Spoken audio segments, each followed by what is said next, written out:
Goodness. All right, continuing on with our blissful walk through the Imitation of Christ. We're on book 3, the Interior Conversation, chapter 55, on the corruption of nature and the power of God's grace. And he's got some beautiful things to say about grace this morning, very apropos, because I think we're all familiar with the idea of grace as sort of that covering our shortcomings or that granting of mercy or forgiveness. But how to use and how to access that grace and what is it and how does it actually function is something that I think sometimes I have not had a good idea about. And it's taken me a long time and a lot of need for it to begin to work with it, to actually understand that it's the main power in spiritual life, that it is the main power that inspires your practice, that draws you closer to the divine. It's the power that gives you your security before the beloved, before your own conscience. It's the tool that you use to quiet your mind. And it's the tool that you use to have inspiration and not demand be the motivation for your transcendence to your sainthood, as it is. That it's this working knowledge of grace that prevents you from making karma out of your practice. And if you're not using your awareness and a deep abiding faith in grace to be the motive behind your good works, behind your transcendence, behind your move up, as it is, then chances are there's some karma being created because you're seeing yourself. You're motivated by doership. You're motivated just by obedience, which isn't a bad thing. You can go to heaven that way, but you can't go to moksha. You can't go to freedom that way. I get that from Swami Vedananda when he says, when you worship at the shrine with the image on it, if you worship the image itself, you can go to the loka for that deity. You can go to Ramakrishna loka or Jesus loka, which is heaven. But if you worship through the image, you look through the image to the divine infinite behind it, that worship brings about freedom. That worship brings about moksha. And I think it's similar in our practice. If our practice is not of an inspiration through the knowledge and grace of God, then it also becomes a toil, and there's some danger in it. There's many dangers actually in it. One is that your practice becomes discouraging because you're never going to be able to do your ideal through obedience. You're never going to reach that state through obedience. It's just too demanding. It's just too intricate. We've got too many bad habits, too many samskaras pulling us down. We live in a world of mud everywhere. So we're going to get dirty, and it's very hard to walk through that pristinely. And so if we take it upon ourselves as our own responsibility to clean ourselves up and get our lives together, one of two things is going to happen. Our religion is going to kind of just diminish in its power and just sort of become a thing that we carry through life, or it's going to become an egoistic thing, we're going to become a smug, righteous person, who's proud of our efforts and proud of our self-control and proud of our accomplishments. If it's done by the knowledge of grace, it becomes freedom to us. It becomes inspiration. It becomes something that happens effortlessly as we make ourselves available to the beloved to be the saint within us, right? And he starts off talking about this. He says that this is the disciple talking to Jesus, and he says, that he, I have to keep going back. He says, I know what you command is good, just, and holy, both for the reproval of all evil and for the avoidance of all sin, Yet when I prefer to obey my senses rather than my reason, I serve the law of sin. This just happens in us sometimes. We know what's right. We just we ignore it. That's what ignorance is. We ignore it, and we just set our mind to indulge in our distraction, whatever it is at the moment. I prefer to obey my senses rather than my reason. I serve that law of sin. And from this it follows that though I will do good because of my weakness, I fail to accomplish it. So even though you have the desire, you still, sometimes quite blatantly, uh, choose the pleasant over the good, and you make that mistake. So thus I often make good resolutions, but because grace is lacking to me in my weakness, I often turn back and yield to the slightest resistance. So he's saying it's very interesting here how he uses grace as the reason. Thus I often make good resolutions, but because grace is lacking to me. Now, how does grace lack it? If the winds of grace are always blowing and we're surrounded by the light of love of God, how is it lacking? Well, it's lacking in its ability to permeate through our ego. It's lacking in our ability to absorb it into ourselves and to know it in the heart, to see it as love, not just as a cover for our shortness, not just as a fix for our broken puppet, but actually as the sense of God's love, the sense of the divine presence, which is always inspiring, and so that our fight has to change from one where we're battling, despite the numerous illustrations of that, and become one where, like Arjuna, we're sitting in front of the teacher in the middle of the battlefield, just in that inspiration, in that company of the divine, we have our confidence. Arjuna chose Krishna exactly for that reason, because he knew that you cannot rely on your skills alone to fight this battle. Just because you're a great warrior does not mean that you're going to win every war.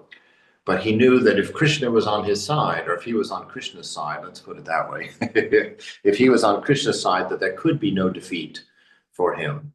And so this is what we want to cultivate in our spiritual practice. Our spiritual practice is really, it's the practice of absorbing an infinite love. That's not something natural to us. It's not something we know how to do, even though it seems like it would be very obvious, because it's something that isn't native to Maya, to this world, to the created world. In the created world, love always comes in pieces, and it always has to be earned. You always have to behave a certain way to receive it. And this divine love is not that way. That's why when we sing that song about the Divine Mother, I am the mother of the wicked as I am the mother of the virtuous. God is always your father, mother, whatever relationships, child, lover, friend, however you approach the beloved, that it's an order of magnitude beyond anything that we can carry with us from experience, from the life that we've lived in this world. And so practice is really that in its essence. It's not trying to fix things up. It's not trying to reach a goal. It's not trying to be something. It's not trying to undo something. It's really just allowing ourselves to be absorbed into God, into love.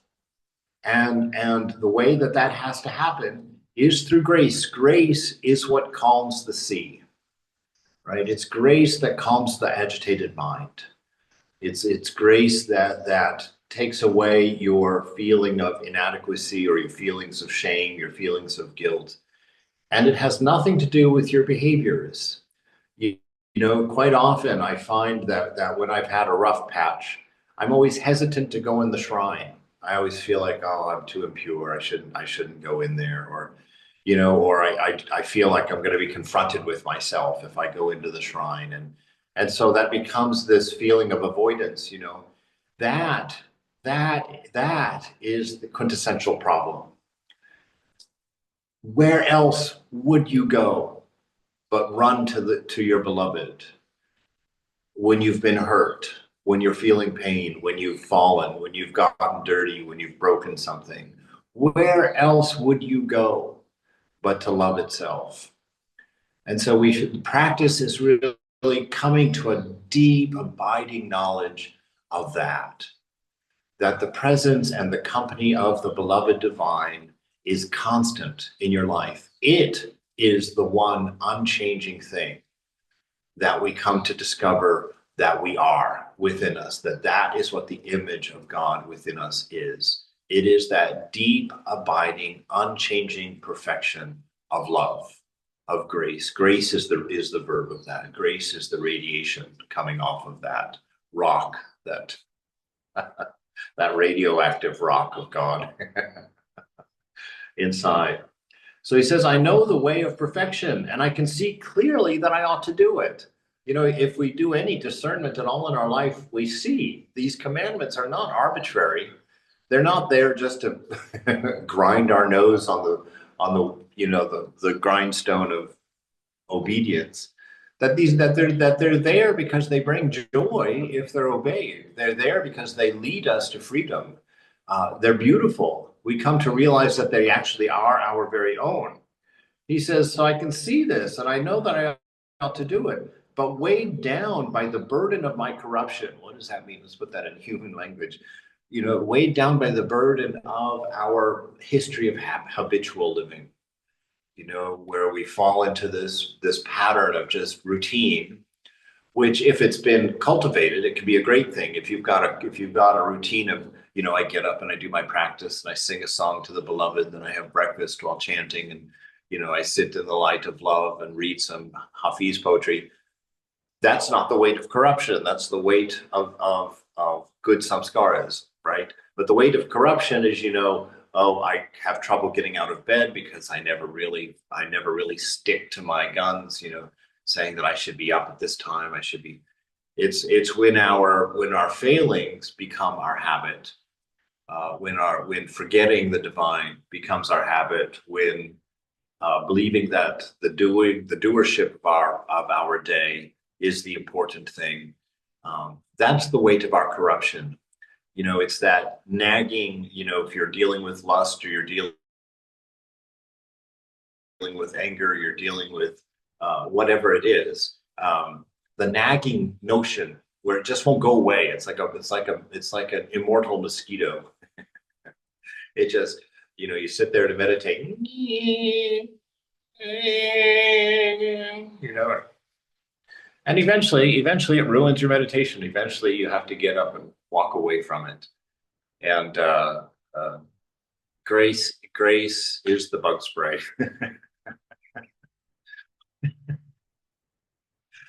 What a mood.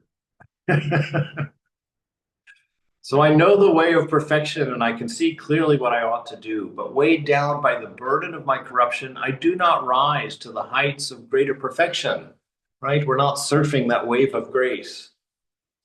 We're not riding that wave of grace home, you know? And that's what practice is. Practice is learning how to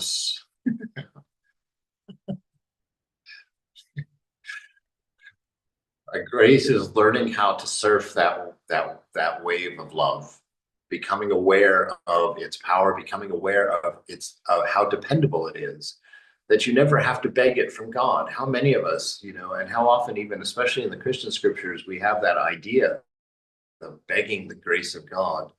You know, oh, please forgive me, please forgive me. What? You know, how can you beg of divine love?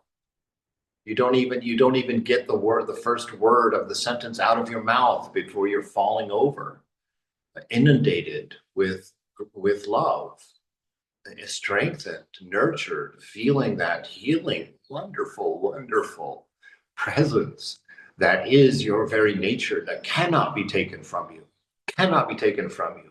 Only egoism can hide it from you. That is the only problem. That is the only way that God seems far away, is when we live within our own ego and we can't see because our ego is causing us to believe that we're separate and apart.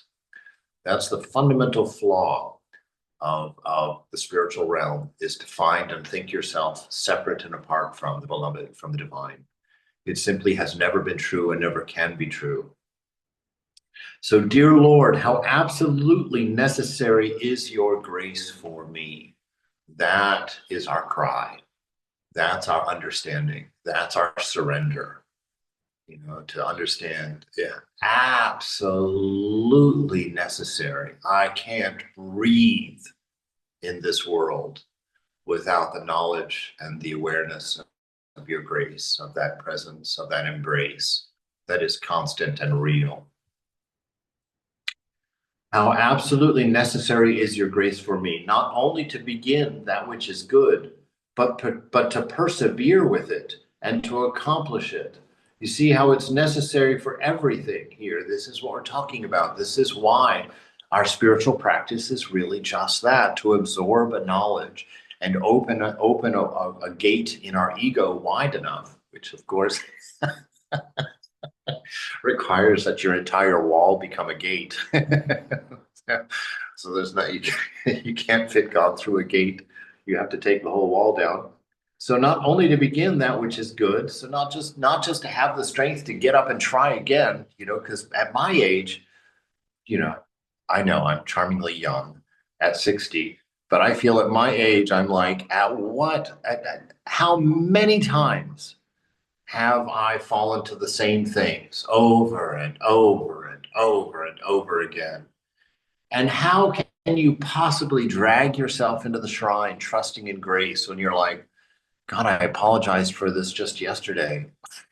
I went through a whole routine to get myself into a positive state just yesterday. And now, look, here I am again. I'm crawling into the shrine. So it's that knowledge of grace. Why? Because love always hopes, always trusts, always believes. Love never fails. This is what practice is about. It's about knowing this deeply, not just if you only know it on the surface, you're in trouble because you'll use it as an excuse to do what you want. Grace will forgive me. God will forgive me. That's no knowledge of love at all. That's that's just ignorance, actually. Because I always like to imagine if I married the perfect partner who always cared for me, always nurtured me, always forgave me, always had breakfast ready for me, always woke me up in a good mood, always, kept everything in order, always, always, always, always. What a little turd I would have to be to take that and use it as a license to do what I want, to be, to counter that love. There would be no understanding, no appreciation at all of that relationship. And I wouldn't have any faith in that grace at all, right?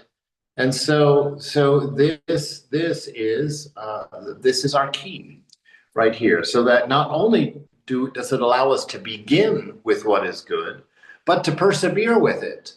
It's the inspiration that keeps you going until the bad habit, until the lie of the mind has been discerned and clarity arrives, right? Because if you look at the things that you call your desire and you look at them with discernment and you watch the whole process, the only logical outcome is to understand that desire always brings pain, right? Always brings pain. And you say, well, how's that true? Well, think about it.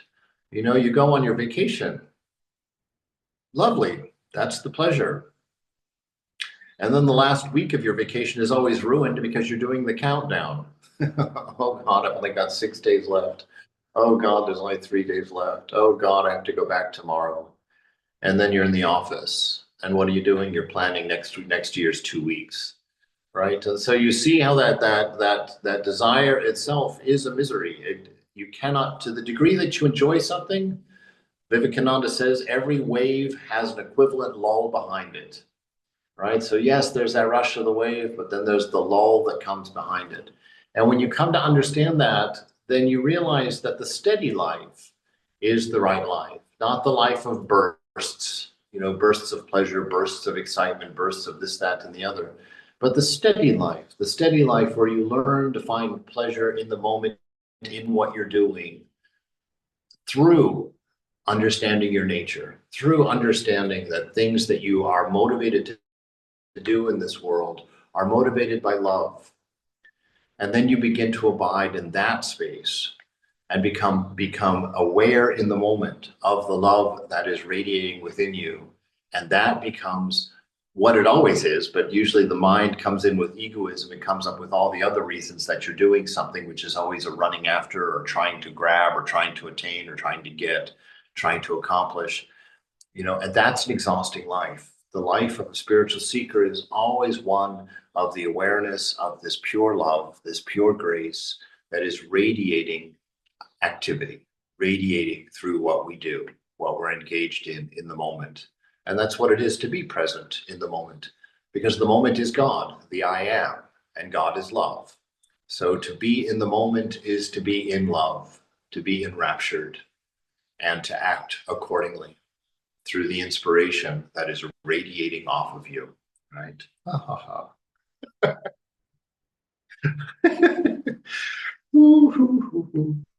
Oh my goodness. Well, let's go on with it. But to persevere with it and to accomplish it, right? And to accomplish it. Without you, I can do nothing, right? I can do nothing. Just try to do something that's not motivated by love. It's like just drudgery, just drudgery. Those are the things we put off, that I'll do that tomorrow. Without you, I can do nothing. But when your grace strengthens me. So what is it that makes us strong? Grace, right? So that's the indication that you are learning, that you are understanding grace properly, is when it strengthens you. It becomes your reason for rising above your ego. It becomes your reason for apologizing. Even though you're like, they started it. They're the ones that should be apologizing, right? It becomes the grace that gives you the strength to quell that ego, push it aside, right? Break down that wall of egoism so that God can get in, right? So that God can get in.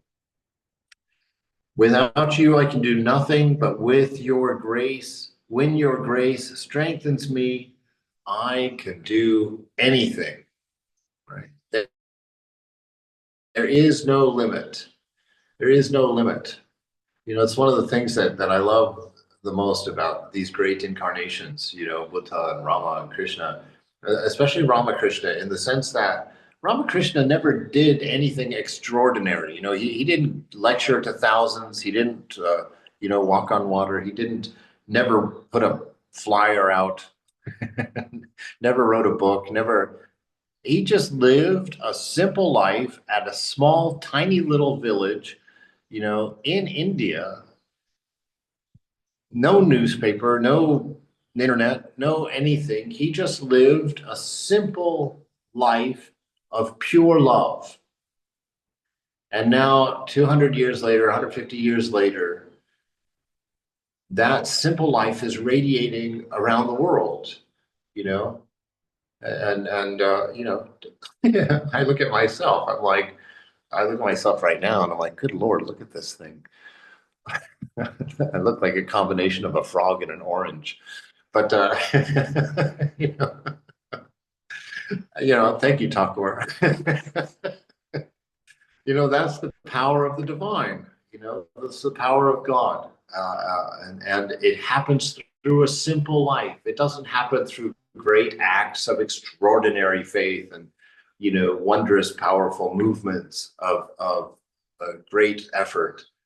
It happens through the simplicity of being present in your nature of pure love, enjoying the presence of God through the grace that is radiating from her, him, that constantly, steadily, always, and reminding yourself constantly that it is present even if you cannot feel it or see it at the moment.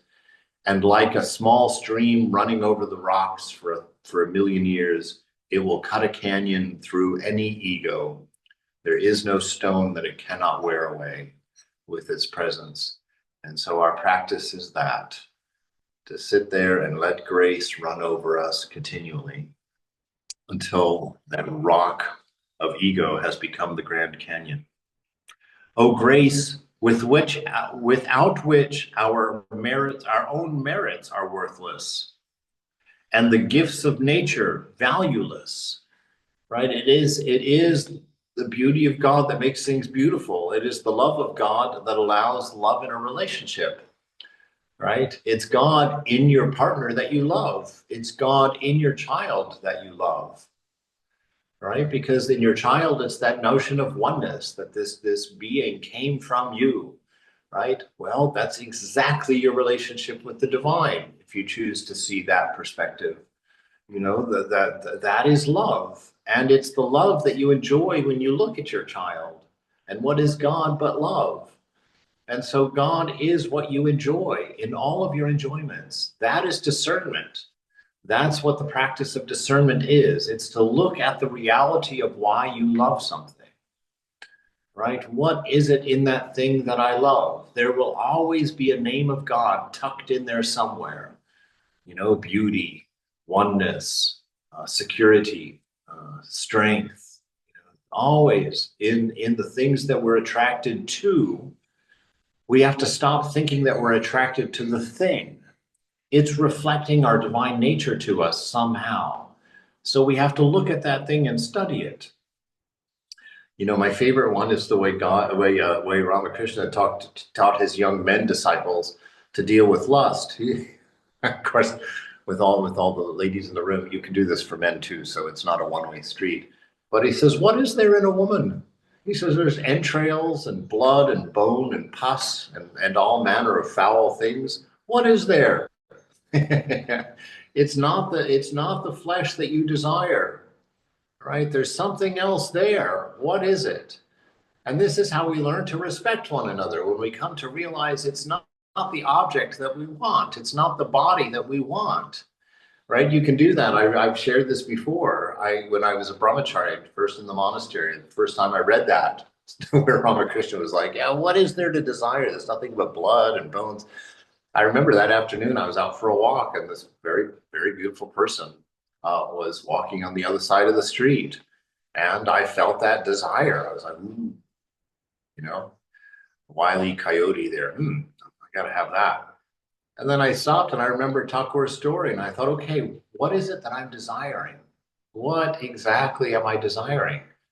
I was like, is it a body part? So I imagine having a knife. Okay, go get any body part that you want. Right? What a vulgar idea, to take a knife and take a body part. It's like, that's repulsive. Well, it's not a body part that you want. Then what is it? Is it the whole body? Okay, well, let's shoot the person and then the body's mine. Well, now that's equally repulsive.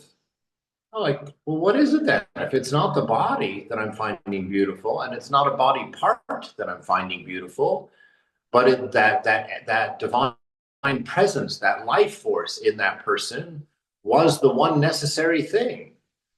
And what is that? That was the soul, that was the Atman, that is God. That's the manifestation of the divine. You see, so something in that person's form reminded you of God, reminded you of union, reminded you of oneness, reminded you of security, reminded you of strength. And you confused it with a body, right? And so simple discernment undoes it. Simple discernment allows you to see. It gives you that clarity of life, that clarity of understanding what it is that we really love in this world. You know, what is it that makes me want and go after these things? It is always the presence of God, right? So actually, I don't know how I got that out of this verse, but oh, grace without which our own merits are worthless, right? Because we forget our own merits, right? Don't we? It's like, and how far do they go? You know, it's like, I would, you know, merits are sort of like money. You spend what you have, right? It doesn't matter how much of it you have. You always spend what you have. You never have an excess of money, right? If you don't believe it, look at how hard Bill Gates is working, Larry Ellison is working, Musk is working, Trump is working. You know, it's like, look at them. They have all the money that you could. I mean, they can't even carry the money they have. They can't even hold the money they have. And yet, look at the greed in them, the desire for more, more, more, more, more, more. We can never have enough. And our merit is the same way. Our merit will never have enough. We'll always spend what we have. So it's worthless. And the gifts of nature are valueless, right? You get that body. So you got the thing that you wanted. And then we all know what happens. It ages, it gets sick, it gets old, it becomes a burden, right? If we walk into a relationship with the idea of what we're going to get out of it, that relationship is doomed. It's doomed. Nobody can sustain that level of pressure to fulfill you, to meet your expectations for the rest of their days. The only way to have a beautiful relationship is to walk into it with an idea of what you have to give, what you have to offer. And the trick of dating is to find another person in the world who's walking into that relationship with the same idea. And that is love at first sight. That is what love at first sight is. When two people who know what they have to offer are looking for someone to give it to, meet each other, that is love at first sight. And that relationship will be the one that will place you at a table at 90, content just to touch fingers across the table and say nothing, right? So the gifts of nature are valueless. Truly, it is from heaven that this comes to us. Truly, this thing that makes life valuable is grace, is love. That is the one most important thing, because it is the one thing that makes all of this worthwhile. If we ever forget our nature, then we just become a cog in a very ugly wheel, serving someone else's lust and greed. That's what life without love, without the beloved is. Now, you could distract yourself from that through pleasures and through constant activities, but on your bed, as you lay there at night, if you don't have this love, that is what your life is, a cog in a very brutal wheel, serving someone else's lust and greed. So it truly is from heaven that this comes to us. There are no arts, no beauty, no strength or riches, no ability, no eloquence. None of these can help me, Lord, unless they are accompanied by grace, accompanied by a knowledge of love, by a faith in love, by an abidance in love. After all, nature's gifts are common to all human beings, both good and bad, but grace, your love, is given to the elect, and those who are so marked are made worthy to attain the kingdom of heaven. All right, I'm just going to pretend. That verse does nothing but create ego. God's love flows equally everywhere. The sun shines on the good and the bad, and grace is available to the good and the bad. The only difference is, if you're engaged in ego building, you can't see it. You can't enjoy it. You can't abide in it, right? The rest of that stuff is none of our business. How that happens or why some people are and some people aren't. It doesn't matter. And in the world, which, in the Vedantic philosophy, if you don't get it this time, you'll get it the next time. It's just, you're going to stay on the merry-go-round until you realize it's a merry-go-round and you ain't going nowhere. Once you realize the merry-go-round goes nowhere, then spiritual life begins, and you begin the investigation that leads you to freedom.